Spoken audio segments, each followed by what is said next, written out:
What's the difference between a copyright and a trademark? A copyright can be distinguished for its standards of validity by its originality and its fixation to a tangible medium of expression. So you've got a song, you've got a book, you've got a piece of art. That's a copyright.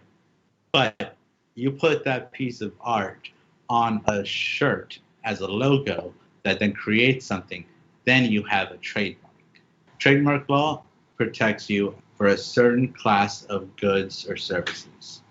Basically, whatever you want of like a class of goods or services to protect your logo.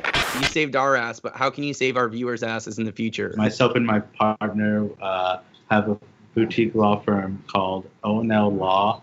We work a lot with cannabis clients and entertainment clients, trademark and copyright law, helping people establish their businesses, create brands, protect their intellectual property, isolate themselves and their business away from just being a fam brand and actually becoming like a licensed entity. Super, super cool.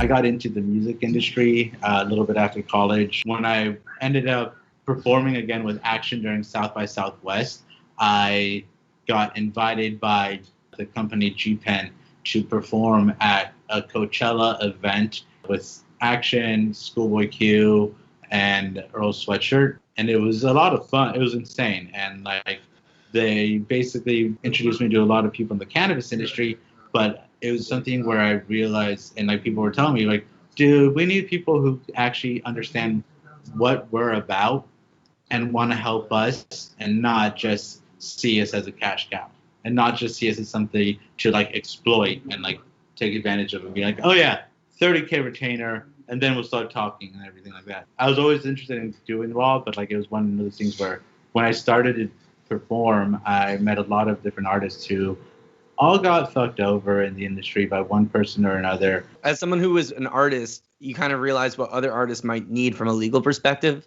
When you're in the entertainment industry, it's like you need someone to be there on your side to help review your agreements, because otherwise you're basically giving up all your rights to a corporation 95% of the time.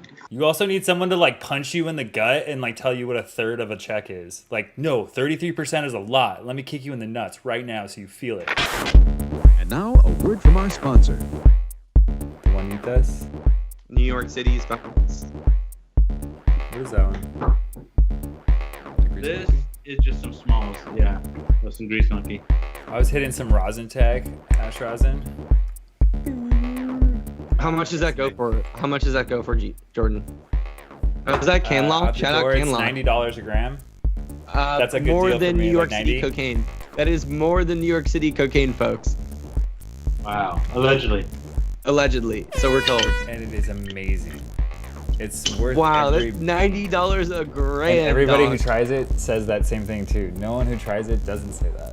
They're like, yeah, and then you try it and you're like, okay. High. It's amazing. It's why I love the plant. It's like the ultra extreme of the plant where it's like, what does it taste like? Do that. You can have Old Pal and like fucking legal Scarface.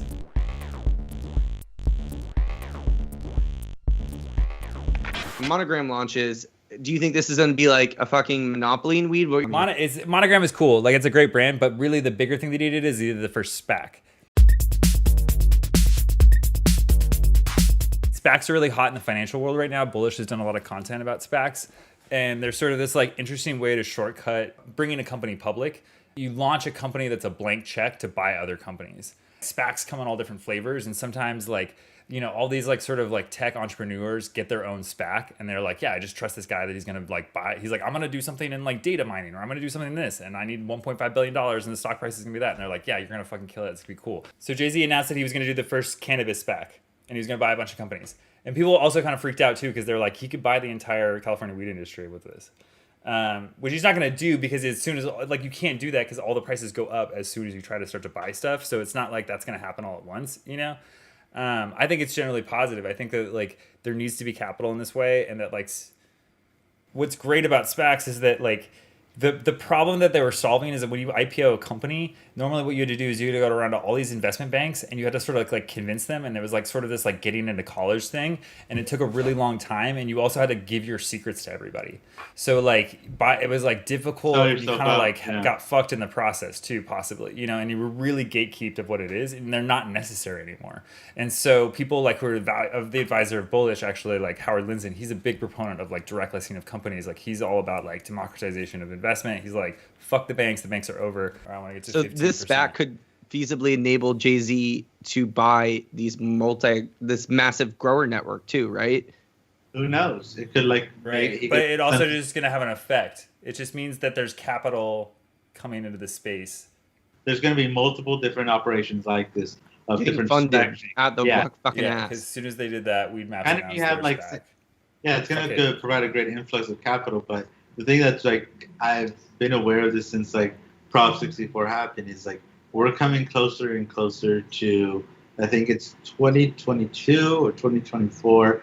That is like the opening of the large scale grows. That's like the next tier of like licenses for cultivation, which can cause which would just then dwarf the economy of like cannabis. Oh, so that's built into Prop 64? Yeah. The bill itself, it gave craft cultivation, craft cannabis, a 4-year head start, I believe, to like establish some brands. But the thing that's been super fucked is like, since 2016, it opened up and like people were able to start prepping, but the only people who could prep were people who had the money to get apply for a license, rent out a property, have people on payroll and everything. So people who were in the original traditional Prop 215 market couldn't like really enter into the Prop 64 market.